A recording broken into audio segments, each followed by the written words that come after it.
पानी यहाँ चाहिँ यस्तो डर परिरहेको छ है। र मलाई चाहिँ फटाफट जानु त्यसले गर्दा चाहिँ पानी गइरहनु चाहिँ म पर्खिरहनु सक्दिनँ। यता जिन्दगी त्यस्तो हो। र आजको मन्दिर माताको दर्शनको लागि गएको थिएँ म। अनि यहाँ चाहिँ पानी यतिकै हो साथीहरू। अब म चाहिँ गएको अस्ति दिन आएको थिएँ सानो काम लिएर माइतमा।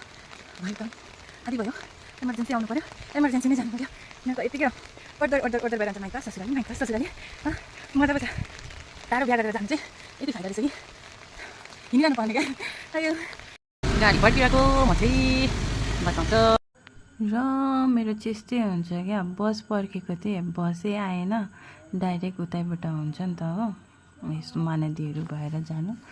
तर बस आएन, जिरोमा आएर चाहिँ अर्को रुट लिनु पऱ्यो है। तर भ्युज साथीहरू यति दामी नि, हेर्दा चाहिँ यति मजा लाग्यो। जाँदा जाँदै सोचेँ सालबारीसम्मको गाडी पाएँ र एकछिन बहिनीलाई भेटेर जान्छु भनेर हो। अनि डाइरेक्ट गाडी भेटाएन, त्यसले गर्दा बहिनी भएकोमा जाँदैछु सालबारी हो।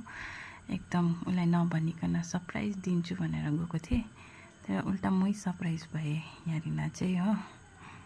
नुहाएर आएछ बहिनी, देखेर चाहिँ खुसी भयो र यसो टाइम मिलाएर। तर आउँछु जहिले पनि रिसाउँछ। किन रिसाउँछ भन्दाखेरि चाहिँ बस्नु कि बस्नु हो, भागेरै निक्लिनुपर्छ यहाँबाट चाहिँ जहिले पनि। यस्तै गर्छ उनीहरूले हो। म चाहिँ अब लाग्दैको रिसाइरहँ भाग्नुपर्छ अन्त म। र निक्लेँ सालबारीबाट चाहिँ है। अनि अब फेरि मित्तलबाट बस लिनुपर्छ डुवर्सको लागि, त्यसले गर्दाखेरि चाहिँ फटाफट निक्लेँ है म। र यहाँबाट चाहिँ बस लिनुपर्छ। अब यहाँबाट चाहिँ 5 घन्टा लाग्छ। घरबाट आएको चाहिँ घरबाट चाहिँ आज चाहिँ व्रत, मेरो लन्च चाहिँ खाने भनेर चाहिँ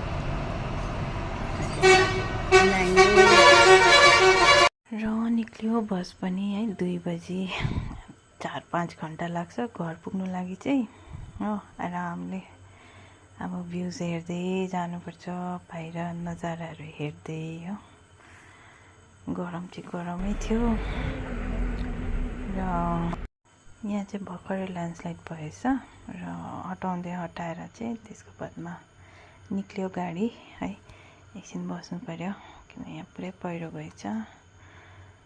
अलिकतिले भेटाएन हामीलाई र गयौँ हामी।